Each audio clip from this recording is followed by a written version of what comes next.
அன்பு நட்புகளுக்கு இனிய வணக்கம். இன்றைய திருக்குறளும் மென்பொருளும் அதிகாரம் தகையணங்கு உறுத்தல், குறள் எண் 1086.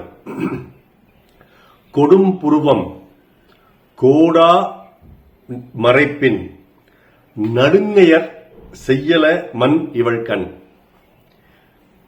கோணலாக வளைந்த புருவம் அப்படி இல்லாமல் நேராக இருந்து அதிலிருந்து வரக்கூடிய முடிகள் இவருடைய கண்ணை மறைத்திருந்தால் இவளின் கண்கள் நான் நடுங்கும் கொடும் துயரம் செய்யாது. If the curved eyebrows of this lady are straight without bending, the eyes would not have produced severe pain to me.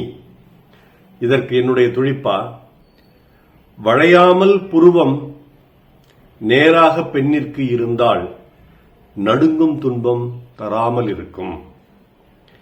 வளையாமல் புருவம் நேராக இருந்தால் பெண்ணிற்கு இருந்தால் நடுங்கும் துன்பம் தராது இருந்திருக்கும்.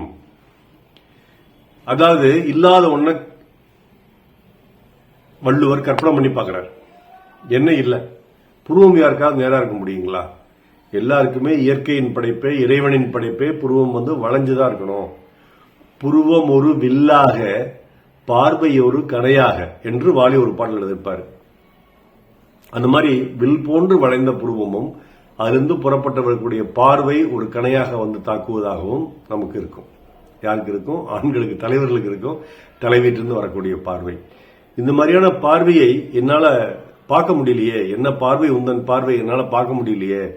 அப்போ ஒருவேளை அதை பார்க்காம நான் இருக்கணும் அப்படி இருந்தா புருவம் நேரா இருந்திருக்கணும். அப்ப அதுல இருந்து வரக்கூடிய அந்த முடிகள் நேரா இருந்தா நினைச்சு பாருங்க, இப்படி இப்படி இருந்திருக்கும்.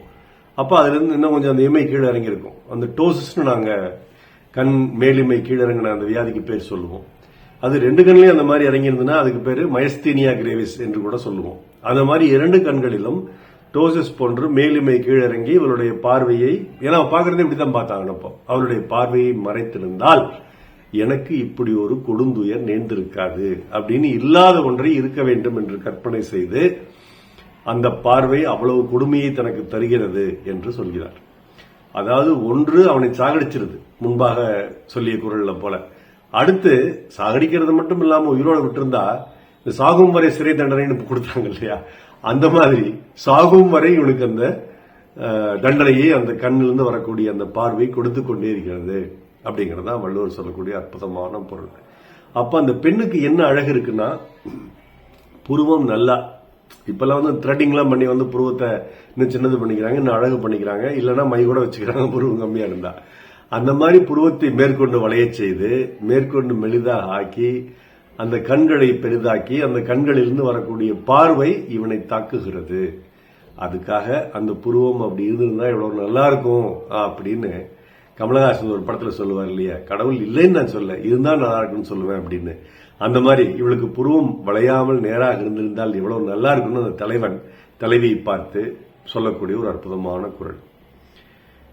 கொடும் புருவம் கோடா மறைப்பின் நடுங்கையர் செய்யல மண் இவள் கண். நாள் சிறக்க நற்றமை வாழ்த்துக்கள். மருத்துவர் ராம செல்வரங்கம், சேலம் கள்ளக்குறிச்சி. நன்றி. டாக்டர் செல்வா குரல் யூடியூப் சேனல் ஷேர் பண்ணுங்க, லைக் பண்ணுங்க, கமெண்ட் பண்ணுங்க, சப்ஸ்கிரைப் பண்ணுங்க. வணக்கம்.